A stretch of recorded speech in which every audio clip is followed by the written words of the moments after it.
ನಿಜ ಕಲೇಶ್ವರ ರೈಸ್ ಮಿಲ್ನಲ್ಲಿ ಈಗ ಅಂತ್ಯ ಸಂಸ್ಕಾರಕ್ಕೆ ಸಿದ್ಧತೆಯನ್ನ ಮಾಡ್ಕೊಳ್ತಾ ಇದ್ದಾರೆ. ಧರ್ಮಪತ್ನಿ ಸಮಾಧಿಯ ಪಕ್ಕದಲ್ಲೇ ಅಂತ್ಯ ಸಂಸ್ಕಾರ ಇವತ್ತು ನೆರವೇರುತ್ತೆ. ವೀರಶೈವ ಲಿಂಗಾಯತ ವಿಧಿವಿಧಾನಗಳ ಪ್ರಕಾರ ಎಲ್ಲ ಅಂತ್ಯಕ್ರಿಯೆಗಳನ್ನು ಈಗ ಮಾಡ್ತಾರೆ. ಪಂಚಪೀಠಾಧೀಶರು ಪಾದೋದಕ ಮೂಲಕ ಪೂಜೆ ಆರಂಭವಾಗುತ್ತೆ. ಕ್ರಿಯಾ ಸಮಾಧಿ ಬಳಿಕ ಪಾರ್ಥಿವ ಶರೀರಕ್ಕೆ ಅಭಿಷೇಕವನ್ನು ಕೂಡ ಮಾಡಲಾಗುತ್ತೆ. ಮಣ್ಣು ಹಾಕದೆ ಕ್ರಿಯಾ ಸಮಾಧಿಯಲ್ಲಿ ವಿಭೂತಿಯನ್ನು ಹಾಕಿ, ನಾಗಲೇ ಹೇಳ್ತಾ ಇದ್ವಿ, ವಿಭೂತಿ ಗಟ್ಟಿಗಳನ್ನು ಹಾಕಿ ಅಂತ್ಯ ಸಂಸ್ಕಾರವನ್ನು ನೆರವೇರಿಸಲಾಗುತ್ತೆ. ಶಿವಪಾರ್ವತಿ ಪದ್ಧತಿ ಮೂಲಕ ಅಂತ್ಯ ಸಂಸ್ಕಾರ ನೆರವೇರುತ್ತೆ. ಕಲೇಶ್ವರ ರೈಸ್ ಮಿಲ್ನಲ್ಲಿ ಅಂತ್ಯ ಸಂಸ್ಕಾರಕ್ಕೆ ಈಗ ಸಿದ್ಧತೆಯನ್ನು ಮಾಡಿಕೊಳ್ಳಲಾಗ್ತಾ ಇದೆ. ನೋಡಿ, ಎರಡೂ ದೃಶ್ಯಗಳನ್ನು ನೋಡ್ತಾ ಇದ್ದೀವಿ. ಒಂದು ಕಡೆ ಶಾಮನೂರು ಶಿವಶಂಕರಪ್ಪ ಅವರ ಪಾರ್ಥಿವ, ಈಗಾಗಲೇ ಮೆರವಣಿಗೆ ಆರಂಭವಾಗಿದೆ. ಹೈಸ್ಕೂಲ್ ಮೈದಾನದಿಂದ ಅಂತ್ಯ ಸಂಸ್ಕಾರ ನಡೆಯುವ ಜಾಗಕ್ಕೆ ಈಗಾಗಲೇ ರವಾನಿಸಲಾಗಿದೆ. ತೆಗೆದುಕೊಂಡು ಹೋಗ್ತಾ ಇದ್ದಾರೆ ಮೆರವಣಿಗೆ ಮೂಲಕ. ನಾವು ಪ್ರತಿನಿಧಿ ಹರೀಶ್ ಧಾರಕ ಶಾಸ್ತ್ರಿಗಳನ್ನು ಮಾತನಾಡಿಸಿದ್ದಾರೆ. ಹೇಗೆ ವಿಧಿವಿಧಾನಗಳು ನಡೆಯುತ್ತೆ ಅನ್ನುವಂಥದ್ರ ಬಗ್ಗೆ ಶಾಸ್ತ್ರಿಗಳು ವಿವರಿಸಿದ್ದಾರೆ. ಬನ್ನಿ ನೋಡೋಣ.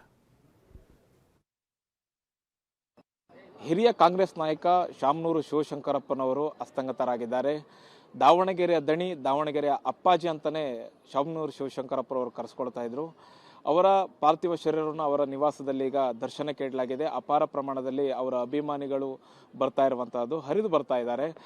ಅವರ ಅಂತಿಮ ಸಂಸ್ಕಾರದ ವಿಧಿವಿಧಾನಗಳು ಹೇಗಿರ್ತವೆ ಅನ್ನೋದ್ರ ಬಗ್ಗೆ ಮಾತಾಡಲಿಕ್ಕೆ ನಮ್ಮ ಜೊತೆ ಇದ್ದಾರೆ ಧಾರುಕ ಶಾಸ್ತ್ರಿಗಳು. ಹೇಗಿರ್ತವೆ ವಿಧಿವಿಧಾನಗಳು ಅಂತಿಮ ಸಂಸ್ಕಾರದ ಅನ್ನುವಂಥದ್ದು ಕೇಳೋಣ.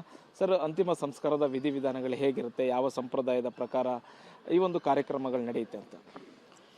ನಮ್ಮ ವೀರಶೈವ ಲಿಂಗಾಯತ ಧರ್ಮದಲ್ಲಿ ವಿಧಿವಿಧಾನಗಳಂದರೆ, ಈ ಶಾಮನೂರು ಶಿವಶಂಕರಪ್ಪ ಅವರಿಗೆ ನಮ್ಮ ವೀರಶೈವ ಧರ್ಮದಲ್ಲಿ ಗುರುಗಳ ಮುಖಾಂತರ, ಹರಗುರು ಚರಮೂರ್ತಿಗಳ ಮುಖಾಂತರ ವೈದಿಕತ್ವದಲ್ಲಿ ಈ ಕಾರ್ಯಕ್ರಮ ನೆರವೇರುತ್ತೆ.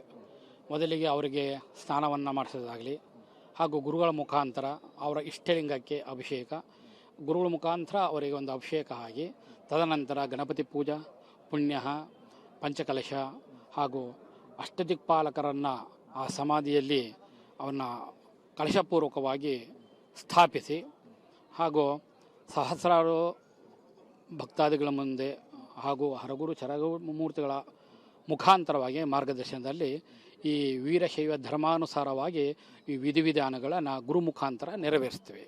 ಮತ್ತು ಅಂತಿಮ ವಿಧಿವಿಧಾನಗಳಂತಂದ್ರೆ ಅಲ್ಲಿ ಸಮಾಧಿ ಮಾಡುವಂಥ ಸಂದರ್ಭದಲ್ಲಿ ಹೇಗಿರುತ್ತೆ ಅಂದರೆ, ವಿಶೇಷವಾಗಿ ವೀರಶೈವ ಲಿಂಗಾಯತ ಧರ್ಮದಲ್ಲಿ ಎಲ್ಲೂ ಕಾಣದೇ ಇರತಕ್ಕಂಥ ವಿಶೇಷ ಆಚರಣೆಗಳು ಇರ್ತವೆ ಅನ್ನುವಂಥದ್ದು ಹೇಗೆ, ಏನೇನಿರ್ತವೆ? ಅವರಿಗೆ ಸಮಾಧಿಯಲ್ಲಿ ನಮ್ಮ ರಂಗೋಲಿ ಹಾಕಿಬಿಟ್ಟು 8 ದಿಕ್ಕಿಗೂ ಕಲಶಗಳನ್ನು ಓಡಿಬಿಟ್ಟು, ಆಮೇಲೆ ಆ ಕಲಶದ ಹತ್ರ ಅಲ್ಲಿ ಗಣಪತಿ ಹಾಗೂ ಪುಣ್ಯ ಅಂದರೆ ಏನು ಅವ್ರ ಸಮಾಧಿ ಏನಿರುತ್ತಲ್ಲ ಅದನ್ನು ಶುದ್ಧೀಕರಣ ಮಾಡ್ಕೊಳ್ಳೋದಕ್ಕೆ ಪುಣ್ಯ ಅಂತ ಹೇಳ್ತೀವಿ. ಆ ಶುದ್ಧೀಕರಣ ಮಾಡ್ಕೊಂಡು ನಮ್ಮ ಧರ್ಮದಲ್ಲಿ ಪಂಚಕಲಶ ಅಂತ ಓಡ್ತೀವಿ. ಪಂಚಭೂತಗಳು, ಪಂಚೇಂದ್ರಿಯಗಳು, ಪಂಚಕರ್ಮೇಂದ್ರಿಯಗಳು, ಪಂಚ ಜ್ಞಾನೇಂದ್ರಿಯಗಳು ಅಂತ ಇರ್ತವೆ. ಇವನು 5 ಕಲಶಗಳನ್ನು ಓಡಿಬಿಟ್ಟು ಅವ್ರ ಮುಖಾಂತರ, ಅವರು ಮಗನ ಮುಖಾಂತರ ಪೂಜೆ ಮಾಡಿಸ್ವಿ. ಮತ್ತು ಗುರುಗಳ ಮುಖಾಂತರನೇ ಅದನ್ನು ಪಾದ ಪೂಜೆ, ಹಸ್ತಮಸ್ತಕವನ್ನು ಇಟ್ಬಿಟ್ಟು ಅವರಿಗೆ ಪಾದ ಪೂಜೆಯನ್ನು ಮಾಡಿಸಿ, ಆ ಲಿಂಗಕ್ಕೆ ಅಭಿಷೇಕವನ್ನು ಮಾಡಿ ಅವರಿಗೂ ಕೂರಿಸ್ಬಿಟ್ಟು ಅವ್ರಿಗೂ ಅಭಿಷೇಕವನ್ನು ಮಾಡಿಬಿಟ್ಟು ಈ ವಿಧಿವಿಧಾನಗಳನ್ನು ಮಾಡ್ತಾರೆ, ಪುರೋಹಿತರು ಮಾಡ್ತಾರೆ. ಯಾವ್ದಾದ್ರು ಗುರುಗಳು ಯಾರು ಬರ್ತಾರೆ? ಈಗ ಗುರುಗಳು ಯಾರ್ಯಾರು ಬರ್ತಾರೆ ಅಷ್ಟು ಗೊತ್ತಿಲ್ಲ. ಒಟ್ಟು ಆ ಟೈಮಲ್ಲಿ ಯಾರು ಇರ್ತಾರೋ ಆ ಗುರುಗಳ ಮುಖಾಂತರನೇ ನೆರವೇರಿಸ್ತಾರೆ. ಅದೇ ಗುರುಗಳಿಂದನೇ ಪಾದಪೂಜೆ ಆಗಬೇಕು ಅನ್ನುವಂಥದ್ದು ಹೆಂಗೆ ಸರ್? ಇಲ್ಲ, ಹಾಗೇನಿಲ್ಲ. ಇಂಥದ್ದೇ ಗುರುಗಳು ಅಂತೇನಿಲ್ಲ. ಅವರಿಗೆ ಎಲ್ಲ ಗುರುಗಳು ಬೇಕು ಅವರಿಗೆ. ಹಾಗಾಗಿ ಎಲ್ಲ ಯಾವ ಸನ್ನಿಧಾನದಲ್ಲಿ ಯಾರು ಇರ್ತಾರೋ ಆ ಗುರುಗಳ ಮುಖಾಂತರ ಅಲ್ಲಿ ನಡೆಯುತ್ತೆ. ಓಕೆ.